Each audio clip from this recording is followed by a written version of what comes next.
Hello and welcome to Carmen Miller's Talk of the Town, Carolinas. I'm your host, Patti Mercer, here in the boardroom of the Fort Mill School District with the chair of the Board of Trustees, Kirsty Spears, to find out more why impact fees is the talk of the town. Give us a perspective about how many new students a year has Fort Mill been receiving?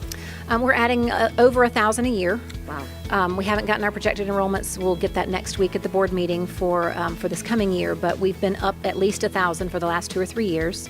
If you think about most of our schools, our elementary and our middle schools, that is about how much a school holds. So we're growing at the pace of one school a year. We passed the bond referendum in March to begin construction this summer on 2 new elementaries and then shortly thereafter on another middle school. So we are adding a school a year pretty much. And that is tough to keep up with, but that is the pace that we're seeing coming into our community. And in terms of operation, of course, it costs. How will we continue to fund operations and the cost there? Will this impact fee, will we see any difference in our taxes? Will they? No, this is totally, if you look at your tax bill, you'll see multiple line items, and there's a line item for school operations that you'll only see on your cars and your boats and things like that, because we don't pay that as of Act 388 on our primary residence. There's another line item for debt services. That's the one that will not go up, or certainly should not go up the way we expected it to with the latest bond referendum, because that's the line item that is affected by the impact fees. How many people attended the public forum to speak in support of this impact fee? I believe the McKelvey Center holds about 500 people, and it was standing room only. I could not have been more proud of our community standing up on the stage and seeing the banners waving out in the audience whenever a point was made in our favor. It was the most awesome support that I've seen from the community, and that just shows, and I think that showed the council how important this is to our area. Take us through step by step the process of getting impact fees more in line with what it actually cost our schools to absorb the cost of new students. Yeah, so we started this probably about a year ago when we understood the changes in the legislation that allowed impact fees. Our first step really was to do the study, like you said, to understand the true cost. We engaged a firm out of the DC area that does national impact fees for schools, for municipalities, and they helped us with the costs with buildings and land, which are the primary components that we included. That took several months to understand all of the locations of our existing students, how many students are in a school, how many square feet, how many acres, etc.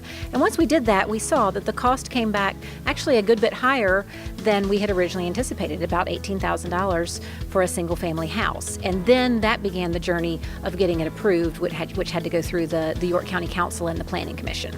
And I think that was what is unique, is the fact that this was a decision that the York County Council made, and they are responsible for all the school districts in York County.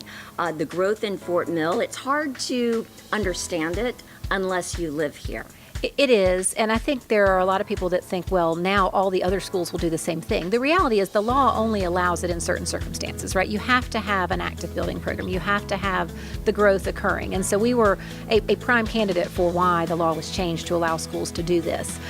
We were very thankful that the entire county council from all corners of the county was in support, because like you said, it's not just those who represent the Fort Mill area that had to vote on it. We required the help from those across the river as well. Who pays the impact fee? So the impact fee is charged to every new residence as it is built. It's a part of the permit fees. Mm-hmm. So new construction. So new construction only, single and multifamily dwellings. So apartments or duplex condos, townhomes. Mm-hmm. There are some restrictions. There's some exemptions, such as deed restricted, age restricted. Some of those retirement communities would not be paying the fees because they don't have children that are going to be going to the school. And that's the whole thing. It's really all math.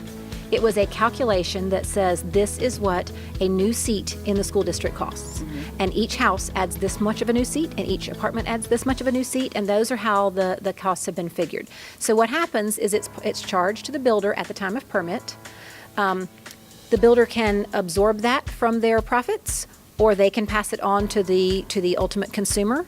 That is strictly a decision between the builder and the buyer. But the funds are collected at the point when the construction begins. I was very surprised. In fact, I received in the mail a lot of mailings of this tax, York County home tax. Yes. And I thought, how did I miss this? And then I was realized, disappointed in the tone and the tenor of the mailings. I don't think that it was that misunderstood, but certainly there were a lot of flyers and television and radio ads for the opposition that I felt like were misleading or misinformed.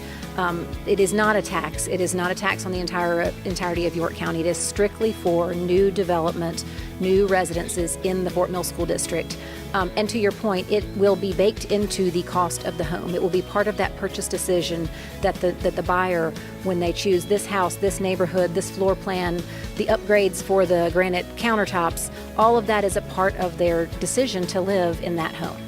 some people felt it would minimize affordable housing, that our teachers, our law enforcement may not be able to actually live in the place where they work. What is your answer to that?